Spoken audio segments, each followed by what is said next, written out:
I've been waiting to bring you guys this in-hand review on this shoe here, and I believe these are absolutely beautiful. And for those of you out there who cop and actually like it, well, guess what? For those of you who hate Jordan 1 mids, I think you secretly like them. Let's talk about it.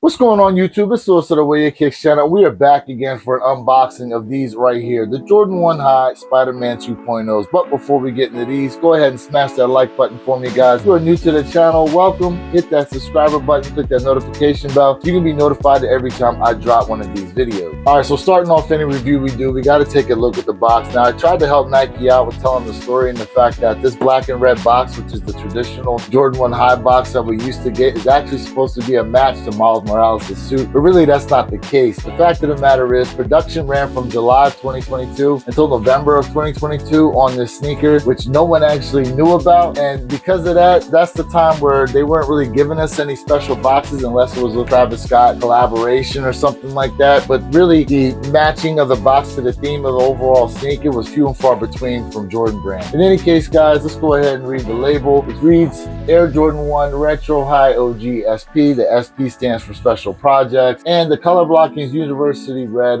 Black, and you can see the tag right there. It is my size, a size 12. Once again, as I've been saying, shout out to Sami Kicks for helping me out with the shoe, and here it is, guys. The Jordan 1 High Spider-Man 2.0s, and I do have to say, I really like how unique this sneaker looks. I know a lot of people hated on them, and the resale was kind of down on them initially, but being that Miami got sold this past weekend, when my man was walking around with the shoe waiting for me to get there, a lot of people were trying to offer him some decent bread on the sneaker, so guess what? These are garnering some decent resale value on the aftermarket, and I believe they're only going to go up. But let's go ahead and take a look at some of the features of the sneaker, and later on in the video I will talk about how you like Jordan 1 mids when it comes to this shoe here. In any case, guys, you do see all the different red elements and red leather all over the shoe itself, and pretty much I believe that that's supposed to be representative of all the different Spider-Man uniforms from the different universes. In any case, we do have some regular red leather here on the toe area, guys, and then here on the side we do have patent leather. You do have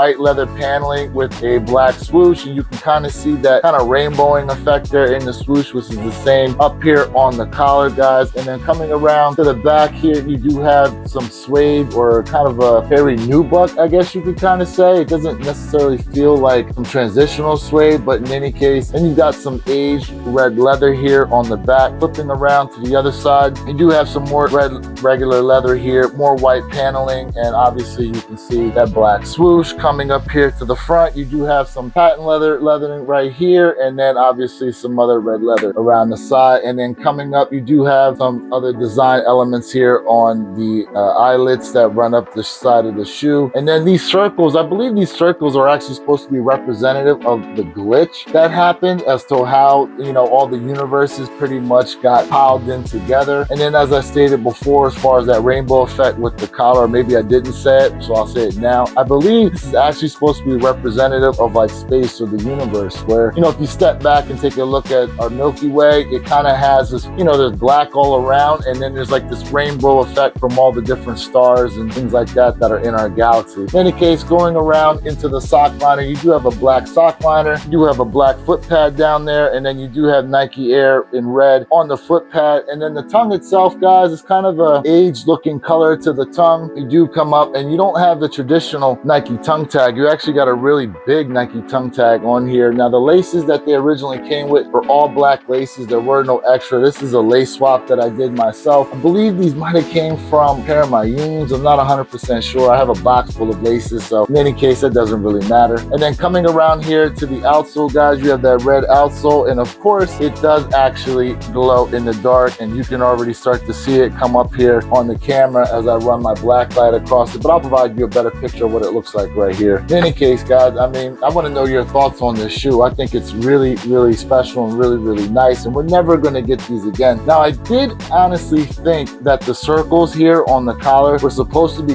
3D. I mean, the way they kind of overlaid the red, yellow, and blue kind of reminded me of like 3D print. So I bought some 3D glasses and tried to test that theory out. Unfortunately, that did not happen. But it would have been cool though to be able to walk into the movie theater, you see it in 3D, put the 3D glasses on, look at the shoes if you have them, and then see that 3D effect popping off. I think that's something that would have been really neat. A lot of people would have probably liked it, but oh well. Didn't happen. All right, real quick, before I close out the video, I do want to give you the characteristics of this shoe that I think are a pretty much spot on match to a Jordan 1 mid. And I went ahead and already pulled one of them out. So let's go ahead and get into it. And go ahead and look at the tongue and the tongue tag, guys. Both tongues are pretty much stiff. And you know what? Jordan 1s have always been hated on because of how stiff that tongue is. But people were praising the stiffness of the Spider-Mans because, oh, then it won't slide off to the side. It'll go ahead and stay in front. Well, guess what? That happens all the time on Jordan 1 mid. And also take a look at the tongue tags, guys. They're the same size. One just says Nike Air, the other says Jumpman Air. Now, I think a lot of people would prefer to have Nike Air on these instead of the Jumpman, but guess what? The size is still the same. And then the last part of it, guys, I had to get into the leather here on the toe area and on the side panels. Well, guess what? To the feel, to the touch, it feels like the same kind of leather on there. I mean, the way that these are going to crease up is pretty much going to be a match to how these crease. So with all the hate you try to give these and the praise you give this, particularly you like Jordan 1 mids, maybe you should go ahead and take another look at that. But in any case, I know that may stir some controversy with some people. I don't really care. You know what? It's just something I was throwing out there as a fun little comparison and maybe to ruffle some feathers. In any case, this is Lewis of the Wear Your Kicks channel reminding you that every day is a great day to wear your kicks.